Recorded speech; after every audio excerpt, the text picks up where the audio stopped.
नमस्कार प्यारे बच्चों, कैसे हैं आप सभी। उम्मीद करता हूं सभी स्वस्थ होंगे, ठीक होंगे और आपकी पढ़ाई भी सुचारू रूप से चल रही होगी। प्यारे बच्चों, आज हम जो चैप्टर संख्या 12 हमने पढ़ा अभिव्यक्ति और माध्यम का, जिसका नाम है कैसे बनता है रेडियो नाटक, जिसे हमने बहुत अच्छे से समझा होगा। उम्मीद करता हूं आपको समझ में आ भी गया होगा।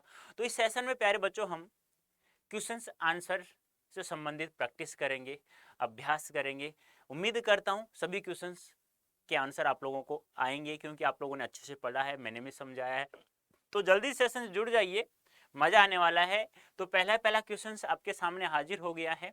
रेडियो नाटक में पात्र तथा उनके चरित्र को याद रखने का माध्यम क्या है। यानी कि देखो, रेडियो में नाटक में क्या होता है, हम विजुअल्स यानी दृश्य नहीं होते हैं, केवल हमें क्या आवाज आवाज सुनाई देती है, साउंड सुनाई देता है। तो हम पात्रों को याद रखने का माध्यम क्या है, संवाद है, भाषा है, चेहरा है या आवाज है। तो हम किससे समझ सकते हैं, केवल आवाज से हम लोग समझ सकते हैं कि यह पात्र वह बोल रहा है, इस नाम का पात्र बोल रहा है। ठीक है। नेक्स्ट है प्यारे बच्चों, रेडियो नाटक में समय के अनुसार पात्रों की संख्या कितनी होनी चाहिए। देखो, सबसे पहले आप रेडियो नाटक कोई भी क्रिएट कर रहे हैं तो आप लोगों को क्या होना चाहिए, कोई भी जो कहानी है, तीन बातों का हमें ध्यान रखना मुख्य रूप से। नंबर एक, कहानी सिर्फ घटना प्रदान नहीं होनी चाहिए। क्या नहीं होने चाहिए, घटना प्रदान नहीं होनी चाहिए। नंबर दो की हम लोग बात करें प्यारे बच्चों, तो नंबर दो है हमारे पास कि अवधि ज्यादा नहीं होनी चाहिए। अवधि क्या होनी चाहिए, सीमित होनी चाहिए, यानी समय सीमा फिक्स होनी चाहिए, कम होना चाहिए। नंबर तीन, पात्रों की संख्या, पात्रों की संख्या सीमित होनी चाहिए, यानी कम होनी चाहिए, हम लोग ये कह सकते हैं। यानी अवधि यानी कि ज्यादा नहीं होनी चाहिए, समय ज्यादा नहीं होना चाहिए, ज्यादा। ये अब यहाँ चर्चा की है पात्रों की संख्या, तो मैंने बता रहा हूं, तब भी मैंने बताया, जब मैंने बताया था कि रेडियो नाटक कैसे बनता है, तब भी मैंने चर्चा की थी। प्यारे बच्चों, मैक्सिमम जो रेडियो नाटक होता है वो 15 से 30 मिनट का होता है। आजकल तुम धारावाहिकों में या सीरियल्स में, नाटक में आप लोग देख रहे होगे, वर्तमान समय जो आ रहे हैं वो 30 मिनट के लगभग लगभग होते हैं, रोजाना जो चलता रहता है। यदि 15 से 30 मिनट का है तो उसमें पात्रों की संख्या कितनी है, 5 या 6। यदि 30 से 40 मिनट का है तो पात्रों की संख्या कितनी है, 7 से 8, सॉरी 8 से 12, 8 से 12।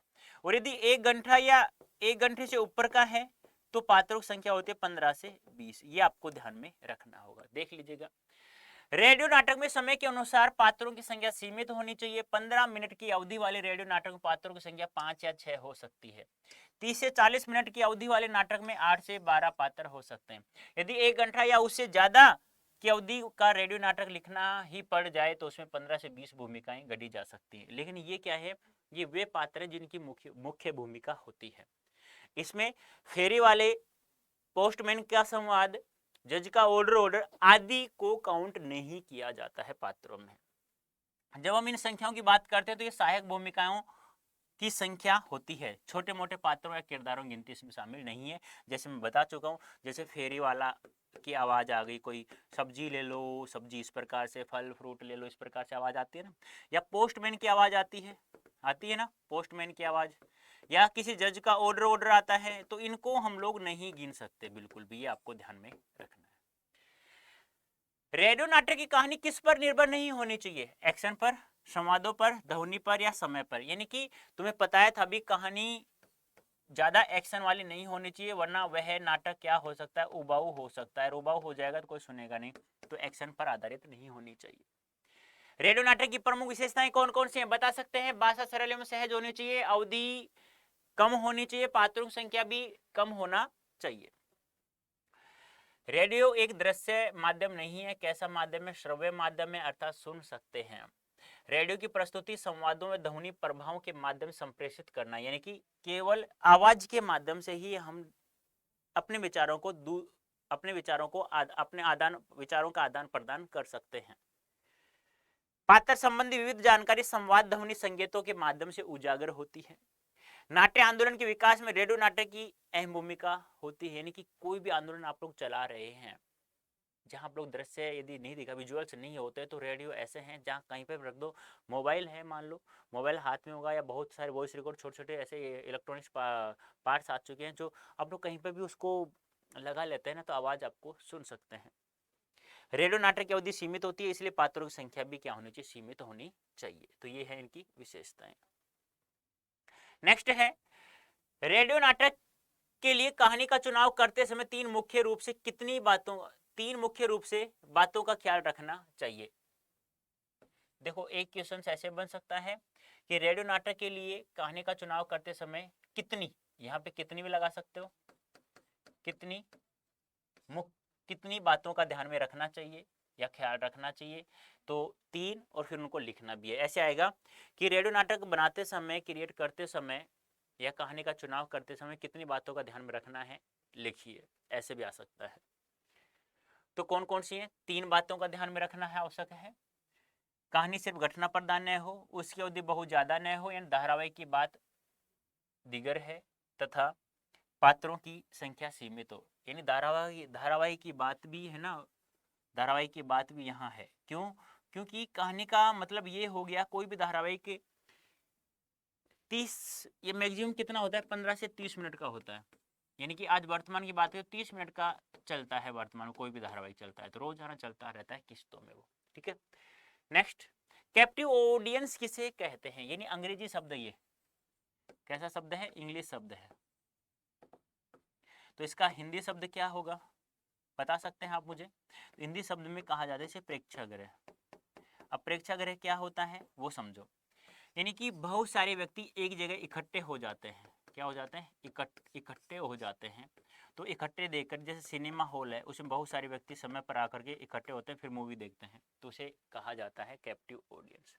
सिनेमा या नाटक में दर्शक अपने घरों से बाहर निकलकर किसी अन्य सार्वजनिक स्थान पर एकत्रित होते हैं और वे इन आयोजनों के प्रति प्रयास करते हैं। वे अनजान लोगों में एक समूह का हिस्सा बनकर, भाग बनकर प्रेक्षागृह में बैठते हैं। अर्थात एक स्थान पर कैद किए गए दर्शक, अंग्रेजी में इन्हें कैप्टिव ऑडियंस कहते हैं। जबकि टीवी या रेडियो पर आमतौर पर इंसान अपने घर में बैठकर अपनी मर्जी से कार्यक्रमों को देखता है। यानी कि सिनेमा घर आप लोग जाते हैं ना, मूवी देखने जाते हैं, तो आप जानते भी नहीं हो, बहुत सारे लोग एक जगह इकट्ठा हो जाते हैं, फिर शांति से मूवी देखते हैं। लेकिन घर पर आप लोग अपनी मर्जी से देख सकते हैं, अपनी मर्जी के मालिक हैं, देख सकते हैं। नेक्स्ट बताइए, सामान्यतः रेडियो नाटक की अवधि कितनी होनी चाहिए? 15 से 20। पात्र कितने होते हैं इसमें? 5 से 6। अब ये तो है ही नहीं, या दूसरी हम बात करें, इससे ज़्यादा समय कितना होता है? 15 से 20 हो गया, 30 से 40 हो गया, और फिर 60 से अधिक मिनट का हो गया। यहाँ पात्रों की संख्या बात करें 8 से 12 होती है, यहाँ 15 से 20 होती है। ये भी आपको ध्यान में रखना है। 30 से 40 मिनट का है तो प्यारे बच्चों, तो 8 से 12 पात्र होते हैं, और 60 यानी 1 घंटा या 1 घंटे से अधिक है तो पात्रों की संख्या 15 से 20 हो जाती है। यह भी आपको ध्यान में रखना, ज़्यादा नहीं रखना हमें। रेडियो नाटक का सर्वश्रेष्ठ उदाहरण कौन सा है? तो आया था अंधा युग। किसके द्वारा लिखा गया? धर्मवीर भारती जी के द्वारा लिखा गया। ये भी पूछा जा सकता है आपसे कि अंधा युग किसके द्वारा लिखा गया।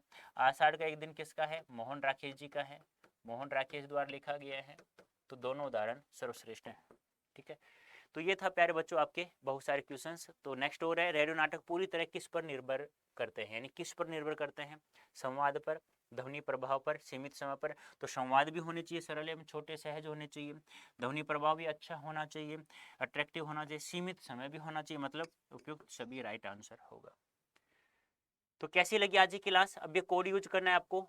आप कोई पेड बैच हमारे पेड बैच में शामिल होना चाहते हैं तो आपका स्वागत है, हार्दिक अभिनंदन प्यारे बच्चों। यदि आप कोड Y323 कोड यूज करते हैं, Y323 कोड यूज करते हैं तो आपको मैक्सिमम डिस्काउंट प्राप्त हो जाएगा। अब आपको चाहिए पीडीएफ। सर आपने जो पढ़ा है वो पीडीएफ चाहिए हमें, क्वेश्चन की पीडीएफ चाहिए हमें, एमसीक्यू की पीडीएफ चाहिए हमें, सैंपल पेपर की पीडीएफ चाहिए। तो वो सब कहाँ मिलेंगे? फ्री ऑफ कॉस्ट मिलेंगे। ध्यान रखना, कोई पैसा नहीं है आपका। तो अड्डा 24/7 ऐप डाउनलोड कर लीजिएगा प्ले स्टोर से, तो यहाँ से आपको फ्री ऑफ कॉस्ट मिल जाएंगे प्यारे बच्चों, ठीक है। अब आप लोग कहाँ पढ़ रहे हो? अड्डा 24/7 class 11th and 12th YouTube channel पर। यदि आपको प्रत्येक सेशन अच्छा लगता है तो कमेंट अवश्य करना है, ठीक है। और लाइक देख लेना आप लोग, आप क्यों निर्भर करता है, आपको अच्छा लगता है तो करिएगा, वरना नहीं करिएगा। लेकिन कमेंट में अवश्य बताना है कि आज का सेशन तुम्हें कैसा लगा। तो प्यारे बच्चों, अभी के लिए इतना ही। धन्यवाद, थैंक यू सो मच।